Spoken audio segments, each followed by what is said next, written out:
guddiga difaaca oo galankii hore khamiista shir jiraad ku qabtay magaalada Garowe ayaa ka hadlay xaaladda magaalada Laascaanood halkaas uu ka dhacay dagaal u dhaxeeya maleeshiyaadka militariga Hargeysa iyo dadka shacabka oo banaan baxay dagaalkaas ayay guddigu sheegeen inuu ka dhashay khasaare soo gaaray dadkii rayidka oo ay ku tilmaameen wax laga xumaado in dadka shacabka si bareer ah loo laayo wasiirka wasaaradda arrimaha gudaha oo hadlay guddiga ayaa cambaareeyay weerarka ciidamada militariga Soomaaliland ay ku qaadeen dadkii shacabka waxa uu sheegay in Puntland ay u soo socoto ayna xoreynayso wasaxaafadkaygu maanta wuxuu daaran yahay si aad socotaan saaka waxa ka bilaabmay magaalada Laascaanood mudaharaadka soo ay sababeen ciidamada booliska ugu magacaaban nimanka jeeganta meesha xoog ku haysta sida la sheegay ama wararku ay sheegayaan waxay la soo galeen magaalada baabuur booliisaaran iyo ciidan saaran dadna waxay jireen baabuur isku dhaceen dadna inay baxsaan bay damceen caruurihii iyo haweenkii dadkii meesha joogay ayaa dhagxiyay iyana xabad bay bilaabeen halka waxa ku dhacmay laba gabdhood iyagana nin baa laga dhaawacay hal qorina oo kana waa laga furtay waxaana intaas sameeyay shacabkii meesha joogay ugu horeyntii wuu hambalyeynaa nimanka la dagaalamay dhalinyarada la dagaalantay qorigana ka furtay midkana ka dhaawacay waxaanu ka tacsiin labada gabdhood dhaawacmay Allah caafiyo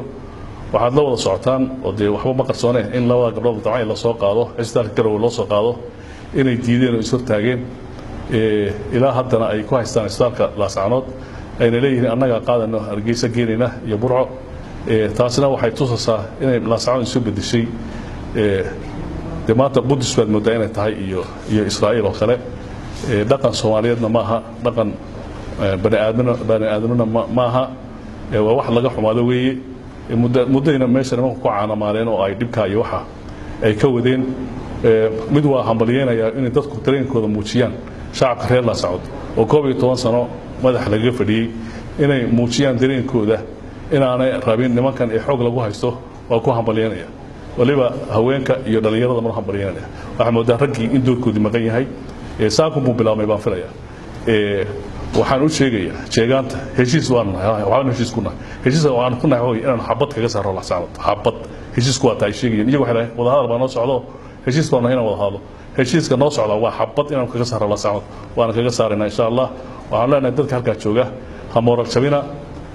muujiya dareenkiina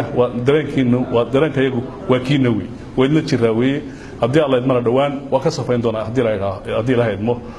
gobolka Sool oo dhan Puntland way gaadhaysaa xuduudaheeda in badan baa lagu celceliyay macna ma sameynayso laakiin Puntland waa ka go'an tahay in Laascaanood iyo Sool oo dhan meel kasta oo kamid ah Puntland ay gaadho xuduudaheeda waana gaari doonaa insha Allah kuwa raga ah meesha fadhiya aad muddo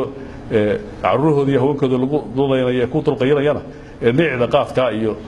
shubka bariiska iyo shubka sokorta iyo shubka saliidda qaadanaya iyo $80 waxaan leenahay war wax garta Ilaahay baa rasaqa bixiye dadkiina soo raaca oo caruurtiina iyo reeriina wax ka celiya waa ognahay waxa ka jira meesha waana ogeyn waana ka dul waxaan ku bashaareen inaan dhawaan hadii Ilaahay idmo annagu dawladda Puntland iyo shacabkeeda aan ka dul qaadi doono shacabka iyaga dhibaataysan waana la dareemayna waxaya dhaawacoodii ayaa la diiday in la soo qaado dhaawacoodii ayaa la baktuureemaya haweenkoodii baa suuqa lagu jiidjiidaya wax laga xumaado weeye dhaqan Soomaaliyeedna maaha mid islaamna maaha iyadoo ay Ramadaan tahay maalmihi ciid lagu soo fooleeyeen dad shacab ah oo aan hubaysnayn oo dhagax tuuraya in dhashiika lagu jawaabo wax la qaadan kara ma qaadan karto Puntland waana idinka dul qaadi doonaa insha Allah sida ugu dhaqsaha badan badna mahadsantiin